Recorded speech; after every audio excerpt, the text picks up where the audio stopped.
First and foremost, I want to thank anybody who took time out to even listen to me. There's always two sides to a story. And for those who understand, I appreciate y'all the most, because you feel me? There's so many people that seen the facts, know the truth, and still believe the lies because it's more entertaining, I'm guessing.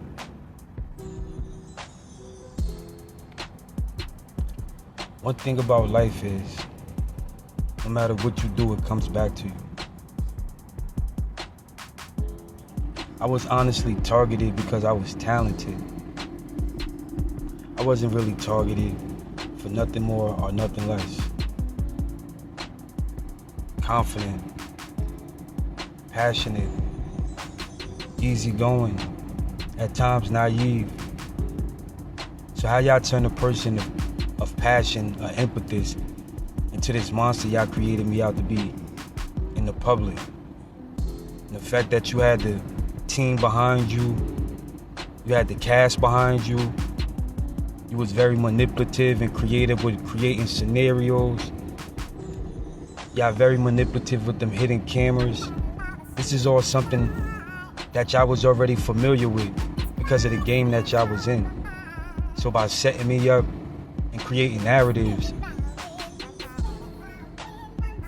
y'all created a whole event surrounding me, a person that really never did nothing to nobody and don't have no personal issue with you. But let's get into this shit, because I want people to really understand how viciously people tried to attack me psychologically and spiritually. Not to mention physically, financially, romantically. There's so many elements to one story, and it's all based off of someone's dislike for someone else.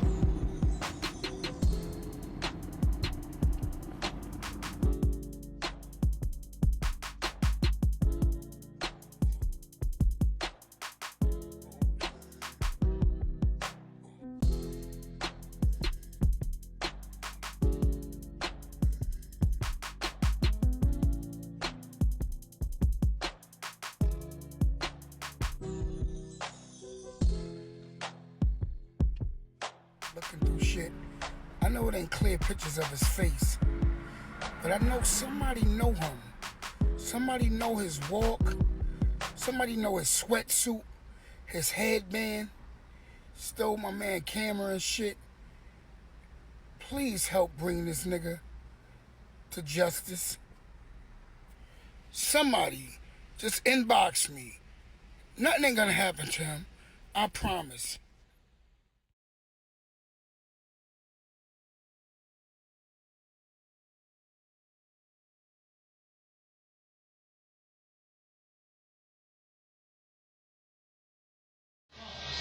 I think it's definitely it. That's it, right? That's it. That's definitely it. We got our shit back, baby. One thing about the game, man, you can steal, you can do whatever, but you're gonna get caught. When you're gonna look like our camera. I think it's definitely it. That's it, right? That's it. That's definitely it. We got our shit back, baby. One thing about the game, man, you can steal, you can do whatever, but you're gonna get caught. When you're gonna get caught.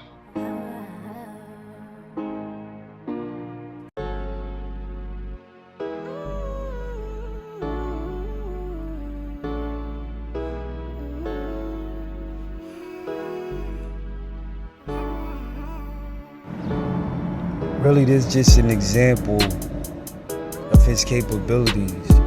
The way he strategizes and set everything up like chess.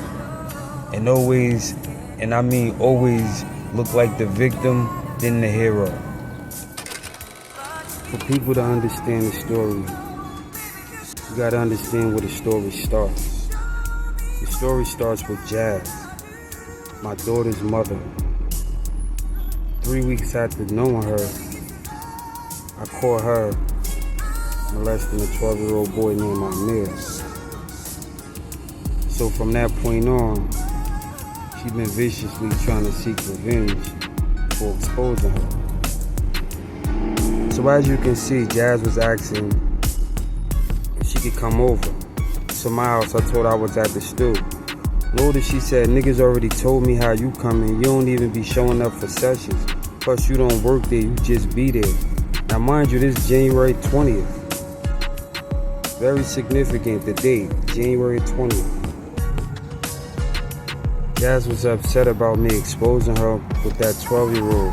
I even had to block her on Facebook because she was coming all crazy. But as you can see, she wishing death on me. She hope I die. So mind you, before this, I never had a death threat. I never had nobody have any type of beef with me. I always been a cool, laid-back person. So now, mind you, Jazz finds out I work at the studio and she starts fucking with deals and them. So now they subbing me, they embarrassing me at the studio, they just fucking with me psychologically, like, you feel me? Because once again, Dill's already targeting me, so he trying to embarrass me in any way possible. So I'm hearing all the rumors about her in group sex and they running trains and all of this shit. So mind you, she actually sends me a picture of the shit, like, you feel me, and thinking it's a big ass joke, you feel me? As you can see, I'm responding like, why are you sending me this? She like, you talking about the video. So they real arrogant about the shit that they doing. So mind you, this some crazy shit, cause this is my daughter's mother, and then this is Dills and them niggas down at the studio that I helped build that studio. I was a day one nigga. I even helped bring Dills equipment in that motherfucker and the material for his studio before it was even built. So that shit is just crazy how they betray me, but this is why they make me look like I'm the bad guy, because nobody wants to take accountability for the fucked up shit they did to me. But just pay attention. Like, who would send their baby father a picture of her fucking like the niggas that he be around every day? Like, you gotta understand, they was psychologically trying to break me down. They wanted my mind, my energy, man. Let me tell you, this girl right here, ever since I exposed her for that 12-year-old boy, man, she been setting me up. So Dills already had an accomplice. Like, so she's sending me videos and all kind of subs and shit about her fucking them niggas down at the studio and shit.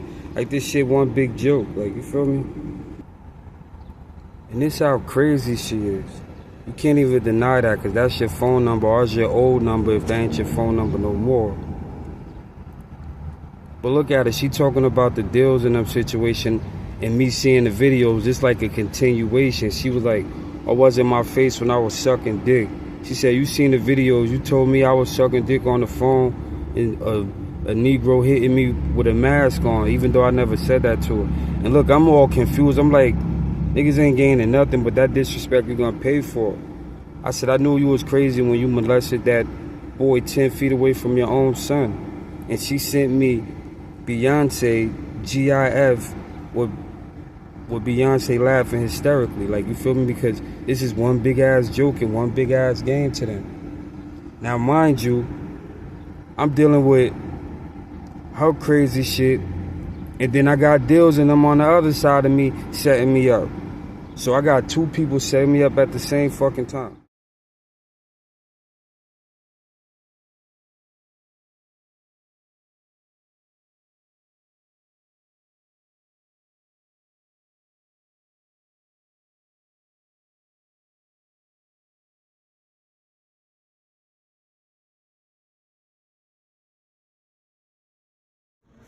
This is room number 4 in the Umbrella Factory. Ready for paint, baby. Shit looking beautiful.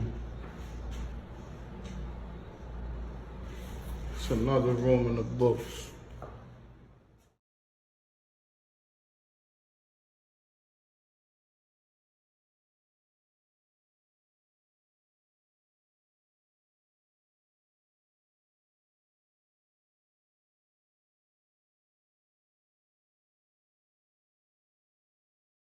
I give a damn about you talking shit, really, You just mad I'm moving on. The same lips you used to use when you lick me. Now I'ma text this nigga all night because he make me smile. You ain't coming home playing hooky. You swear you gon' make your wrongs right, but I'm already gone if I'm feeling him.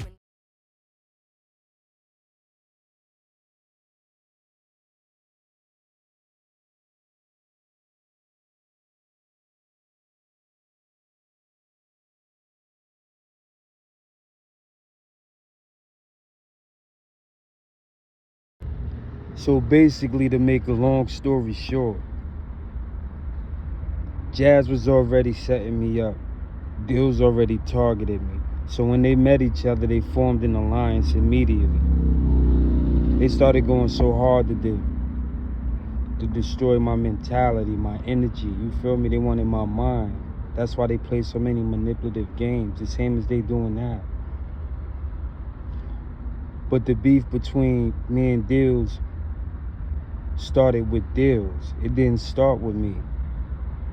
Just me being who I am and my energy, I thought it would be good to hook Chanel Red up with Kai. Just because they two powerful females, they both from Patterson. I'm like, how do y'all not know each other? But because of the shit that they was doing behind my back, smelled me like he took it the wrong way. Instead of looking at it as an alley-oop or some shit, or, you know, good look face, you know, he trying to find something wrong in everything I do. I even remember Shorty coming up to me. She was like, what, you want some kind of finder's fee or something? And I told her, I said, nah, you being great is the reward. Just be great, you feel me? I ain't really do nothing. All I asked her was, do she know Chanel Red? That's somebody she should know. And maybe 2 weeks later, she contacted me. But that's initially why Dills had beef with me. Mind you, he was already targeting me and already maliciously attacking me, rather it was spiritually, rather it was emotionally, or you feel me? He just was fucking up my energy. That was his whole game plan, to stop me from shining, to stop me from being in my good element. That's why they want to see me down. That's why they want to see me homeless. They get a kick out of this. This feeds their ego, even though they know they behind this whole shit. But let me make it make sense to everybody.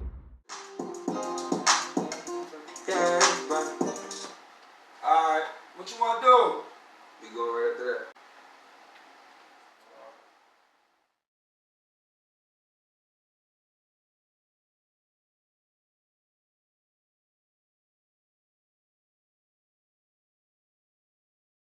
Stepping on my baby truck, rolling in my lady fuck. Suck before I go to sleep, suck my dick to wake me up.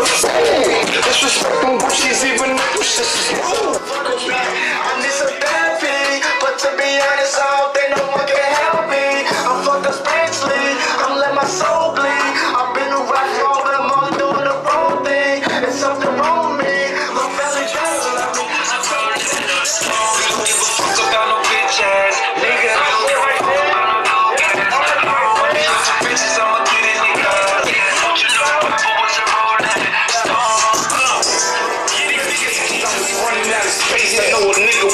Exonerated space. We don't condone hella convicted and known felon. Graced him with the AR, but the Draco hit his whole melon. Silent, new coupe with the feet polished. Anything moving. A-Facts, turn up. Fuck local, tryna be global. These fuck niggas be broke. These broke hoes be hopeless. Tryna get a bag, same size as focus. I was down bad, now I'm focused. I was thinking God is focused. Don't play me close. Y'all stay tryna get over, but you just call my bluff. I forget, but won't forget. The hate can't get enough of it. Come around, thinking on your movement. Blood just calm me down. Wrong bitches, type up to the top. My patience lost the fail. It ain't hard. Got more in the building.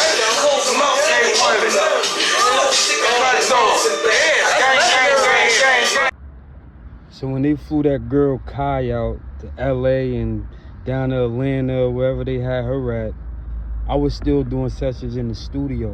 One of the studio sessions I had was with Non-Two-Wave, Godwin and Carol. Now it was my beat I produced, and I was also given a free session because they were gonna shoot the video the same day or whatever. Now mind you, while everybody recording their verse, the nigga Moet was in Dill's studio. So they was contemplating some setup shit as usual. And that's when Moet come back and want to get on the intro of the song where he starts to sub me. But now you understand why he did the intro the way he did it.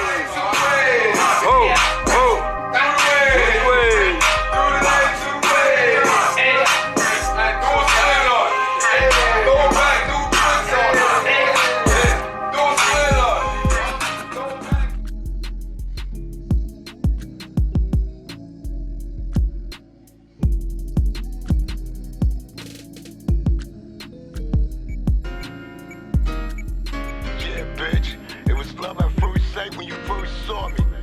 Thought you had me, you dumb bitch. But now the joke is on you. Here's my shit bag, I'm out, bitch. Not too long after that session, I was chilling on Godwin and Carroll, where a nigga walked by us with a black hoodie on, and then that nigga walked past us again and just let off. I was with my cousin Man and my boy Born. Man got shot and Born got shot. Not to mention a girl named Maya, or Maya, I forgot her name, Maya, whatever. She was pregnant sitting in front of 92 Carroll Street, the building. She got shot in her back twice. So niggas ain't really taking no accountability for all the damage they doing out here to people. But it's all gonna come to light. So after the whole shooting, about 2 weeks later, I go out there and I get jumped by the 9-2-way niggas. I'm going up to Moet to tell him about his artist, and Moet was coming up to me talking about I'm trying to steal his artist. But he was really talking about Kai. So I ended up getting jumped by the 9-2-way niggas after all the love I just showed them niggas. Now, mind you, I was unaware that Dills was even involved in that shooting at first, or the jumping. It was just ironic when I got jumped and came to the studio, Dills was like, be careful, Moet will sleep you. At the time, I was just like not in my right state of mind. I just got jumped. I wasn't even paying attention to the subliminal that Dills just shot at me. So after all the chain of events, my brother ends up doing a song with the girl Kyle.